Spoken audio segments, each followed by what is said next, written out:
নমস্কাৰ, মোৰ নাম মনোজ বৰা।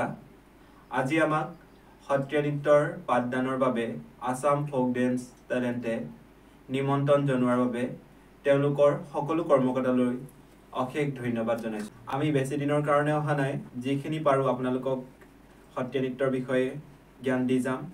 ইয়াত হয়তো অনেকখিনি ভুল হ'ব পাৰে, আপোনালোকে ভুলখিনি সমালোচনা নকৰি আলোচনা কৰি আমাক যাতে ভুলখিনি আঙুলিয়াই দি আসাম ফোক ডান্স টেলেণ্টে যি কাৰ্যসূচী হাতত লৈছে খুবেই শলাগ ল'বলগীয়া।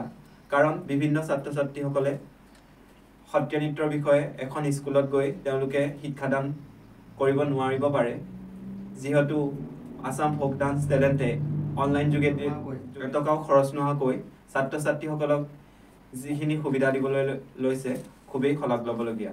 যিসকলে এই ভিডিঅ'টি চাই আছে তেওঁলোকলৈ অনুৰোধ থাকিল, তেওঁলোকে যাতে ছাত্ৰ ছাত্ৰীসকলক এই ভিডিঅ'টোৰ যোগেদি আমি যিখিনি পাৰোঁ তেওঁলোকক সত্ৰীয়া নৃত্যৰ বিষয়ে জ্ঞান দিবলৈ লৈছোঁ সেইখিনি তেওঁলোকক দেখুৱাই অলপ সুবিধাজনক কৰি দিয়ে, যাতে অসমৰ সকলো ছাত্ৰ ছাত্ৰীয়ে সত্ৰীয়া নৃত্যৰ ওপৰত সম্যক হ'লেও জ্ঞান অৰ্জন কৰিব পাৰে।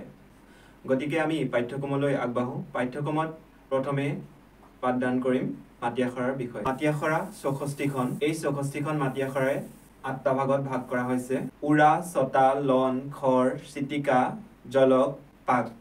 মাটি আখৰাবিলাকৰ প্ৰথম নামটো হ'ল খচকা বা আৰম্ভণি। আজিলৈ ইমানেই। পৰৱৰ্তী এপিছ'ডত মোৰ এগৰাকী ছাত্ৰীৰ সৈতে মাটি আখৰাসমূহ পৰিৱেশন কেনেকৈ কৰে আপোনালোকৰ মাজলৈ আগবঢ়াম। আজিলৈ ধন্যবাদ।